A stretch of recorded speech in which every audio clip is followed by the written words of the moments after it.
ರೇಣುಕಾಸ್ವಾಮಿ ಕೊಲೆ ಕೇಸ್ನಲ್ಲಿ ಆರೋಪಿಯಾಗಿರುವ ನಟ ದರ್ಶನ್ಗೆ ಜಾಮೀನು ಸಿಕ್ಕರೂ ಸಂಕಷ್ಟ ತಪ್ಪಿಲ್ಲ. ದರ್ಶನ್ ಹಾಗೂ ಪವಿತ್ರ ಗೌಡ ಸೇರಿದಂತೆ ಕೆಲ ಆರೋಪಿಗಳಿಗೆ ಸಿಕ್ಕಿರುವ ಜಾಮೀನು ರದ್ದುಗೊಳಿಸುವಂತೆ ಬೆಂಗಳೂರು ಪೊಲೀಸ್ ಇಲಾಖೆ ಸುಪ್ರೀಂ ಕೋರ್ಟ್ಗೆ ಮೇಲ್ಮನವಿ ಸಲ್ಲಿಸಿತ್ತು. ಇದೀಗ ಅರ್ಜಿ ವಿಚಾರಣೆಗೆ ಸುಪ್ರೀಂ ಕೋರ್ಟ್ ಕೆಲ ದಿನಗಳ ಹಿಂದೆಯಷ್ಟೇ ಅಸ್ತು ಎಂದಿತ್ತು. ಇದೀಗ ಈ ಜಾಮೀನು ಅರ್ಜಿ ಸಂಬಂಧಿಸಿದಂತೆ ನಟ ದರ್ಶನ್ ತೂಗುದೀಪ ಸೇರಿದಂತೆ 7 ಮಂದಿಗೆ ಕರ್ನಾಟಕ ಹೈಕೋರ್ಟ್ ನೀಡಿದ್ದ ಜಾಮೀನು ರದ್ದುಗೊಳಿಸುವಂತೆ ಕೋರಿ ಸಲ್ಲಿಸಲಾದ ಅರ್ಜಿಯ ವಿಚಾರಣೆ ಇಂದು ಸುಪ್ರೀಂ ಕೋರ್ಟ್ನಲ್ಲಿ ನಡೆಯಲಿದೆ.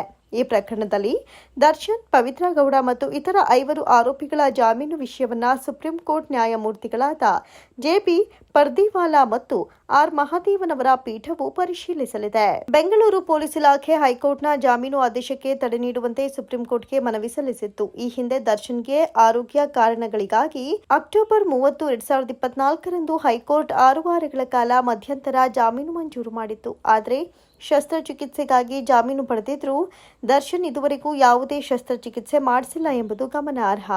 ಡಿಸೆಂಬರ್ 13, 2024ರಂದು ಹೈಕೋರ್ಟ್ ದರ್ಶನ್, ಪವಿತ್ರ ಗೌಡ ಸೇರಿದಂತೆ 7 ಮಂದಿಗೆ ಶಾಶ್ವತ ಜಾಮೀನು ನೀಡಿತ್ತು. ಈ ಆದೇಶವನ್ನು ಪ್ರಶ್ನಿಸಿ ರಾಜ್ಯ ಸರ್ಕಾರವು ಸುಪ್ರೀಂ ಕೋರ್ಟ್ ಮೊರೆ ಹೋಗಿತ್ತು. ರಾಜ್ಯ ಸರ್ಕಾರದ ಪರವಾಗಿ ಹಿರಿಯ ವಕೀಲ ಸಿದ್ಧಾರ್ಥ ಲೂಥ್ರಾ ಅವರು ಸುಪ್ರೀಂ ಕೋರ್ಟ್ನಲ್ಲಿ ವಾದ ಮಂಡಿಸಲಿದ್ದಾರೆ.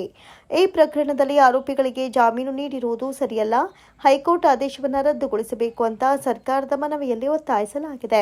ಈ ಪ್ರಕರಣದಲ್ಲಿ ಒಟ್ಟು 17 ಮಂದಿಯನ್ನ ಬಂಧಿಸಲಾಗಿದ್ದು, ಪವಿತ್ರ ಗೌಡ ಪ್ರಮುಖ ಆರೋಪಿಯಾಗಿದ್ದಾರೆ ಅಂತ ಪೊಲೀಸರು ತಿಳಿಸಿದ್ದಾರೆ. ಇಂದು ನಡೆಯಲಿರುವ ವಿಚಾರಣೆಯಲ್ಲಿ ಸುಪ್ರೀಂ ಕೋರ್ಟ್ ಯಾವ ತೀರ್ಮಾನ ಕೈಗೊಳ್ಳಲಿದೆ ಎಂಬುದು ಕುತೂಹಲ ಕೆರಳಿಸಿದೆ. ಈ ತೀರ್ಪು ದರ್ಶನ್ ಮತ್ತು ಇತರ ಆರೋಪಿಗಳ ಭವಿಷ್ಯವನ್ನ ನಿರ್ಧರಿಸುವಲ್ಲಿ ಪ್ರಮುಖ ಪಾತ್ರವನ್ನ ವಹಿಸಲಿದೆ. ಶಿವರಾಜ್ ಕುಮಾರ್ ಅಭಿನಯದ ಚಿತ್ರವೊಂದು ಏಪ್ರಿಲ್ 18ರಂದು ಬಿಡುಗಡೆಯಾಗಲಿದೆ. ಯಾವುದು ಆ ಚಿತ್ರ ಎಂಬ ಪ್ರಶ್ನೆ ಸಹಜವೇ. ರವಿ ಬಸ್ರೂರು ನಿರ್ದೇಶನದ ವೀರಚಂದ್ರಹಾಸದಲ್ಲಿ ಶಿವರಾಜ್ ಕುಮಾರ್ ಒಂದು ಪ್ರಮುಖ ಪಾತ್ರದಲ್ಲಿ ನಟಿಸಿದ್ದು, ಈ ಚಿತ್ರವು ಏಪ್ರಿಲ್ 18ರಂದು ಬಿಡುಗಡೆಯಾಗಲಿದೆ. ಶಿವರಾಜ್ ಕುಮಾರ್ ಅಭಿನಯದ 45 ಚಿತ್ರದ ಬಿಡುಗಡೆಗೆ ಆಗಸ್ಟ್ 15ರಂದು ಸಜ್ಜಾಗಿದೆ. ಆ ಚಿತ್ರದ ಬಿಡುಗಡೆಗೆ ಇನ್ನು 4.5 ತಿಂಗಳುಗಳ ಕಾಲ ಕಾಯಬೇಕು ಅಂತ ಬೇಸರದಲ್ಲಿದ್ದ ಅವರ ಅಭಿಮಾನಿಗಳು ಖುಷಿ ಪಡುವಂತಹ ಒಂದು ಸುದ್ದಿ ಇದೆ. ಶಿವಣ್ಣ ಅಭಿನಯದ ಚಿತ್ರವೊಂದು ಮುಂದಿನ ತಿಂಗಳು ಬಿಡುಗಡೆಯಾಗುವುದಕ್ಕೆ ಸಜ್ಜಾಗಿದೆ. ಹಲವು ಶೈಲಿಯ ಚಿತ್ರಗಳನ್ನು ನಿರ್ದೇಶನ ಮಾಡಿರುವ ಸಂಗೀತ ನಿರ್ದೇಶಕ ರವಿ ಬಸ್ರೂರು ಈ ಬಾರಿ ಪೌರಾಣಿಕ ಯಕ್ಷಗಾನ ಪ್ರಸಂಗವಾದ ವೀರಚಂದ್ರಹಾಸನನ್ನ ತೆರೆಗೆ ತರ್ತಿದ್ದಾರೆ. ಈ ಯಕ್ಷಗಾನ ಪ್ರಸಂಗದ ಮೂಲಕ ಕರ್ನಾಟಕದ ಹೆಮ್ಮೆಯ ಜಾನಪದ ಕಲೆಯಾದ ಯಕ್ಷಗಾನ ಸಂಸ್ಕೃತಿ ಮತ್ತು ಪರಂಪರೆಯನ್ನ ಅತಿದೊಡ್ಡ ಮಟ್ಟಕ್ಕೆ ತಲುಪಿಸಬೇಕೆಂಬ ಆಸೆ ರವಿ ಅವರಿಗಿದೆ. ಈ ಚಿತ್ರದ ಮೋಷನ್ ಪೋಸ್ಟರ್ ಸಂಕ್ರಾಂತಿ ಹಬ್ಬಕ್ಕೆ ಬಿಡುಗಡೆಯಾಗಿದ್ದು, ಇದೀಗ ಯುಗಾದಿ ಹಬ್ಬಕ್ಕೆ ಇನ್ನೊಂದು ಪೋಸ್ಟರ್ ಬಿಡುಗಡೆ ಮಾಡಲಾಗಿದ್ದು, ಚಿತ್ರದ ಬಿಡುಗಡೆ ದಿನಾಂಕ ಅಧಿಕೃತವಾಗಿ ಘೋಷಣೆಯಾಗಿದೆ. ನಟ ಧ್ರುವ ಸರ್ಜಾ ಸಿನಿಮಾದಲ್ಲಿ ಮಾತ್ರ ಹೀರೋ ಅಲ್ಲ, ನಿಜ ಜೀವನದಲ್ಲೂ ಹೀರೋ ಎಂಬುದನ್ನು ಪ್ರೂವ್ ಮಾಡಿದ್ದಾರೆ. ಇದೀಗ ಪುಟ್ಟ ಮಗುವಿನ ಸಂಕಷ್ಟಕ್ಕೆ ಧ್ರುವ ಸಾಥ್ ನೀಡಿದ್ದಾರೆ. ಕಣ್ಣಿನಲ್ಲಿ ಪೊರೆ ಬೆಳೆದ ಪುಟ್ಟ ಕಂದಮ್ಮನ ಟ್ರೀಟ್ಮೆಂಟ್ಗೆ ನಟ ಸಹಾಯ ಮಾಡಿ ಮಾನವೀಯತೆ ಮೆರೆದಿದ್ದಾರೆ. ಪುಟ್ಟ ಮಗು ಚಿರಂಜೀವಿಗೆ 2 ಕಣ್ಣಿನಲ್ಲೂ ಪೊರೆ ಬೆಳೆದ ಹಿನ್ನೆಲೆ ಟ್ರೀಟ್ಮೆಂಟ್ಗಾಗಿ ಧ್ರುವ ಸಹಕರಿಸಿದ್ದಾರೆ. ಮಂಜುನಾಥ ನೇತ್ರಾಲಯದ ವೈದ್ಯರ ಬಳಿ ಮಾತನಾಡಿ ಚಿಕಿತ್ಸೆ ಕೊಡಿಸಿದ್ದಾರೆ. ಹಾಗಾಗಿ ಪುಟ್ಟ ಮಗುವಿಗೆ ಯಶಸ್ವಿಯಾಗಿ ಕಣ್ಣಿನ ಶಸ್ತ್ರಚಿಕಿತ್ಸೆಯನ್ನು ಮಾಡಲಾಗಿದೆ. ಈ ಮೂಲಕ ಗಾರೆ ಕೆಲಸ ಮಾಡುವ ತಂದೆಯ ಬೆನ್ನಿಗೆ ನಿಂತಿದ್ದಾರೆ ಧ್ರುವ. ನೆನ್ನೆ ಸುದೀಪ್ ಅಪರೂಪದ ಆರೋಗ್ಯ ಸಮಸ್ಯೆಯಿಂದ ಬಳಲ್ತಾ ಇದ್ದ ಪುಟ್ಟ ಕಂದಮ್ಮ ಕೀರ್ತನಾ ಚಿಕಿತ್ಸೆಗೆ ಸಹಾಯ ಮಾಡಿದ್ರು. ಇದರ ಚಿಕಿತ್ಸೆಗೆ 16 ಕೋಟಿ ರೂಪಾಯಿ ಬೇಕಿರುವುದರಿಂದ ಸುದೀಪ್, ನಾನು ನನ್ನ ಕೈಲಾದ ಸಹಾಯ ಮಾಡಿದ್ದೀನಿ, ನೀವೆಲ್ಲರೂ ಕೈ ಜೋಡಿಸಿ ಅಂತ ವಿಡಿಯೋ ಮೂಲಕ ಅಭಿಮಾನಿಗಳಿಗೆ ಮನವಿ ಮಾಡಿದ್ರು.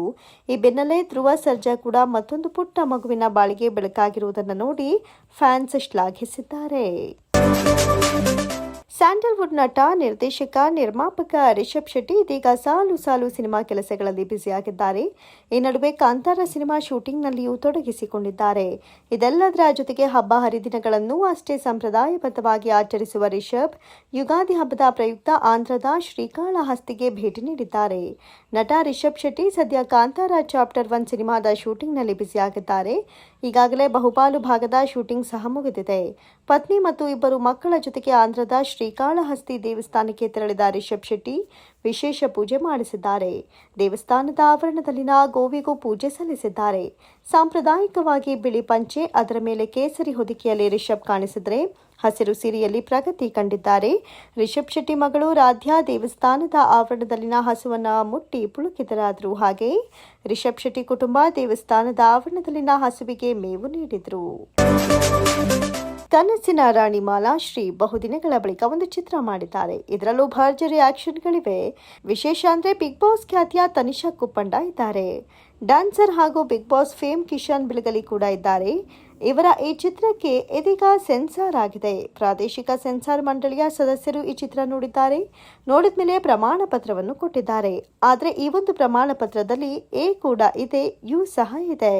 ಪೆನ್ ಡ್ರೈವ್ ಚಿತ್ರದಲ್ಲಿ ಸಖತ್ ಆಕ್ಷನ್ ಇವೆ. ಚಿತ್ರದ ಮೇಕಿಂಗ್ ವಿಡಿಯೋ ಅದನ್ನ ಹೇಳ್ತಾ ಇದೆ. ಫೋಟೋಗಳಲ್ಲೂ ಅಸಾಹಸದ ಝಲಕಿವೆ. ಡ್ಯಾನ್ಸರ್ ಕಿಶನ್ ಬಿಳಗಲಿ ಕೂಡ ಇಲ್ಲಿ ಆಕ್ಷನ್ ಮಾಡಿದ್ದಾರೆ. ಆ ಮೇಕಿಂಗ್ ವಿಡಿಯೋಗಳು ಹೆಚ್ಚು ಗಮನ ಸೆಳೆದಿವೆ.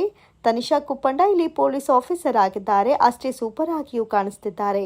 ಈ ಮೂವರು ಕಲಾವಿದರು ಈ ಚಿತ್ರದಲ್ಲಿ ಭರ್ಜರಿ ಆಕ್ಷನ್ ಇವೆ. ಡೈರೆಕ್ಟರ್ ಸೆಬಾಸ್ಟಿನ್ ಡೇವಿಡ್ ಈ ಚಿತ್ರವನ್ನ ತಮ್ಮದೇ ಶೈಲಿಯಲ್ಲಿಯೇ ತೆಗೆದಿದ್ದಾರೆ. ಭರ್ಜರಿ ಆಕ್ಷನ್ ಕೂಡ ಇಟ್ಟಿದ್ದಾರೆ. ಅದಕ್ಕೇನೆ ಯು ಜೊತೆಗೆ ಎ ಕೂಡ ಬಂದಿದೆ ಅಂತಲೇ ಹೇಳಬಹುದು. ಮಾಲಾಶ್ರೀ ಅವರಿಗೂ ಮತ್ತು ಪೊಲೀಸ್ ಪಾತ್ರಕ್ಕೂ ಭಾರಿ ನಂಟಿದೆ. ಈ ಹಿಂದಿನ ಹಲವು ಸಿನಿಮಾಗಳಲ್ಲಿ ಹೆಚ್ಚಾಗಿ ಪೊಲೀಸ್ ಪಾತ್ರವನ್ನೇ ಮಾಡಿದ್ದಾರೆ. ಪೆನ್ ಡ್ರೈವ್ ಚಿತ್ರದಲ್ಲೂ ಖಡಕ್ ಪೊಲೀಸ್ ಆಫೀಸರ್ ಪಾತ್ರವನ್ನೇ ಮಾಡಿದ್ದಾರೆ. ಸಖತ್ ಆಕ್ಷನ್ಗಳನ್ನು ಮಾಡಿದ್ದಾರೆ.